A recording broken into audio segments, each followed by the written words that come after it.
Hello, our beloved viewers and learners. It is teacher Eria from Wuna Education Services. In today's episode, I'm going to be discussing the preparation of an income statement or a trading profit and loss account.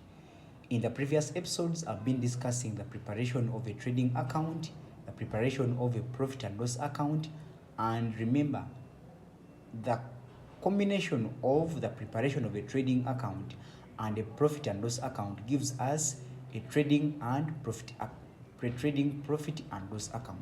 So in today's episode, I'm going to be discussing a worked out example on the preparation of an income statement.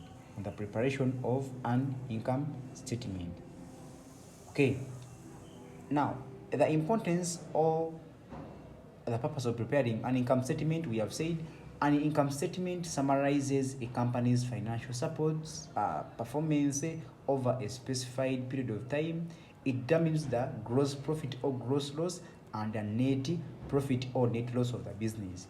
It is a combination of a trading and profit. It is a combination of the trading and profit loss account. That is it. So this is our example. I'm going to be working it out. It is a worked out example. I'm going to be showing you that is our example of, that is the example we are going to be working out here. I'm going to be showing you how we prepare a trading account. So our question is, those are our entries, and the question is, prepare Shoppi's enterprise income statement for the year ended 31st December 2024. That is our question from our entries. These are our entries. We have sales, we have purchases, and all of that. So we have a worked out example here, and I'm going to be showing you how we discuss or we worked out them here. So this is the solution. This is our solution.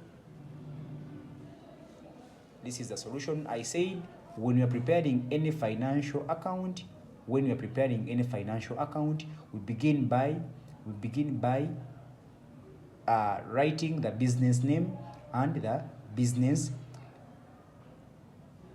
name of the account or statement, and the name and the period in which it is ending. From our example, we have seen they have asked is required prepare Shoppi Enterprises income statement for the year ended 31st December, and those are our entries.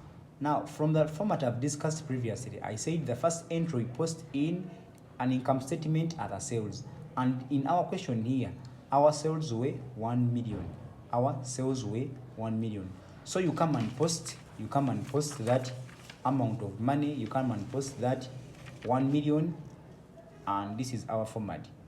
So our business name is Shoppi Enterprises income statement for the year ended 31st December 2024, and write it on 3 lines. Shoppi on, that is the name of the account, on a separate line, then income statement on separate line, then for the year ended 31st December on a separate line, that is the period. So we come and draw 4 columns. This is the first, second, third, and the fourth column. So you say details, our Ugandan currency UGX. So in our example, we had sales as 1 million. Our sales were 1 million. So sales are 1 million. So you come and post them here as 1 million. So our sales were 1 million. You post them here. Then we had our sales returns. Our sales returns were 200. So 1 million less 200. You see it from here. Sales 1 million equals 1 million, and this less sales return, it is 200,000. So when you less 1 million from 200,000, you get 800,000 as our net sales here. Then after we getting our net sales here, I say sales are those items, those total sales of goods sold to customers. Then we expect people to return goods. Maybe we made wrong orders. The business expects businesses return some good, the customers return some goods to the business. So we raise those sales and those goods customers have returns, and then there were 200, and we got 800 as our net sales. Net sales are those sales after deducting all the goods returned by customers. Then after getting the net sales, we less the cost of sales, and we know the cost of sales mean those costs incurred in the purchase of goods you're going to sell. In cost of production, cost of sales are called cost of production. So here expenses you incur in production of the selling or the buying goods you're meant to sell are costs of sales. Under the cost of sales, all what we first post is the opening stock. And opening stock is always the beginning inventory at the beginning of the year. This is 2025. So the opening stock of 2025 was the closing stock of 2024. So those goods that remained unsold in the previous year are always carried on by businessmen in the next year. So our opening stock was 400. So you post here in the, and it was 400,000. So our opening stock was 400,000. It is here. Opening stock was 400,000. So we come and work out here, and we post it here also. We post it here also. So you say our opening stock is 400,000. So we say opening stock is always less. So what producers or what sellers do, they go and add more purchases. So add purchases, and purchases we say they are always posted in the first column because they have direct expenses on them. So purchases, when you're going to purchase goods, there are some expenses you're going to incur. Let's say you're going to incur transportation costs to transport those goods you bought from wherever you bought them to your premises, and those are transport costs, so you're going to incur them. So that's why we add carriage inwards. Carriage inwards are those expenses, transport expenses you incur in transporting goods to your premises, and they were 50,000. So we add them there. Then the wages, those are the expenses you incur for those people who are going to provide labor, like offloading and loading your products. And then we get the total purchases. After adding 600, 50,000, 50,000, then we get the total purchases here. Then most of the times businesses make orders, and you find out that they have made orders, but the orders they have made, sometimes they are delivered goods that they didn't order for, or the businesses received wrong orders. So what business people always do, they go and return those goods back from wherever they have bought them, and that is called purchase returns. When you return goods that you bought to, maybe they've given you wrong order, those are called purchase returns or returns outwards. And in our question, we had our purchase returns as purchase returns were 200, purchase returns were 100,000. So we raise total purchases, that is the 700,000 we have gotten here. We raise it from 700,000, that is the total purchases we got. Then we raise 100,000 as our purchase returns, and then we get the net purchases here. Now then you come and compare these two. We have opening stock,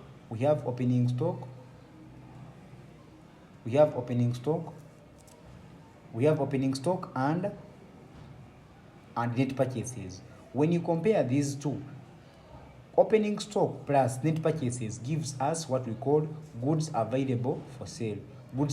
So you come and add 400 plus 600, you get 1 million. Then our aim in an income statement, I said, is getting the net profit. So we have goods available for sale. We can less goods available for sale. We say goods available for sale, we less it minus the closing stock. Closing stock is the remaining stock at the end of the year. This is 2025, when the year is ending and you have unsold goods before the year ends, meaning that is the closing stock, the goods you remained with at the end of the year, that is the closing stock. And we want to get cost of sales, so we just get this total we have gotten by adding opening stock plus net purchases to get goods available for sale, and you say goods available for sale, that is 1 million, then we less it from closing stock, that is 150,000. Closing stock less goods available for sale gives us what we call cost of sales. So cost of sales becomes 1 million less 150,000 it gives us 850,000. So after we getting the cost of sales, our aim is getting gross profit or gross loss. You come and compare these two. If you have net sales, and you have cost of sales, you come and compare these two. I said when we have cost of sales being greater than the net sales, it meaning the business incurred a gross loss. If the cost of sales are greater than the net sales, meaning the business incurred a gross loss. And this example, we had net sales as 850,000. Then we had cost of sales as 850,000. Net sales were 800 and then cost of sales were 850,000. Meaning, if you compare these two, you get 800 less 850,000. You get gross loss because the business had much of the cost of sales than the net sales. So 800 minus 850 gives you a gross loss of 50,000. So you carry it on here. Our aim is getting gross profit. So you come and say add these supplementary incomes. And in the question, we had our supplementary. You come and check for the supplementary incomes. So supplementary incomes, we have sales, we have purchases, we have sales returns and all that. So you come and check for the supplementary incomes. One of our supplementary income is closing stock is not. Then you come and check here, we have rent income. So rent income is 100,000. So you come and add it here. We also have discount received. Discount received becomes a supplementary income. Discount received meaning it is the business that has received a discount. So you've saved some money and that is an income, and it was 20,000 here. So you come and post it here and you come and post it here. So it is here, add supplementary incomes.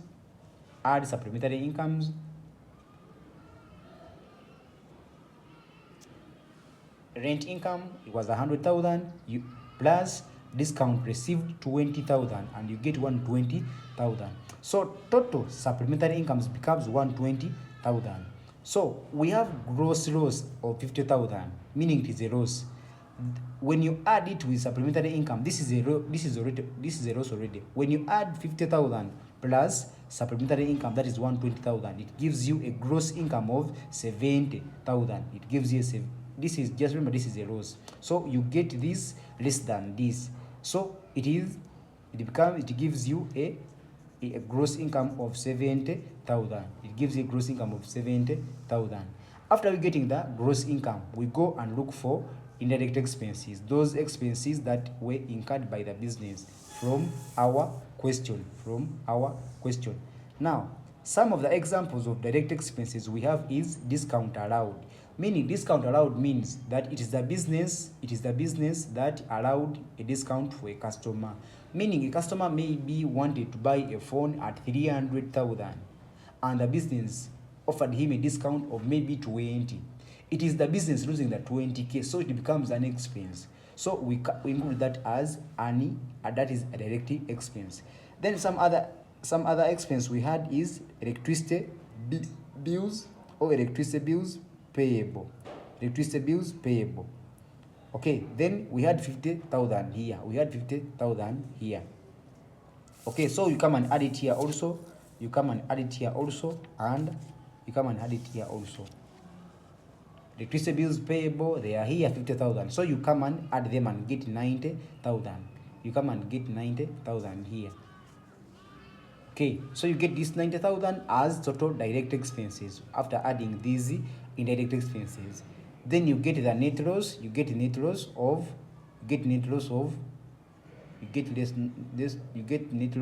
20,000. Net loss equals to gross profit or gross loss, and here we have gross loss. You say gross loss plus supplementary incomes less indirect expenses. Less indirect expenses. You less the indirect expenses. That is it. So that is our example of an income statement, and here we had a net loss. He had a net loss. That is our worked out example on the preparation of an income statement. So we begin with the title and all the details like that, and then that was our net loss. That was our net loss. It was our net loss like that. So we had our net loss as 20,000. So that is preparation of an income statement.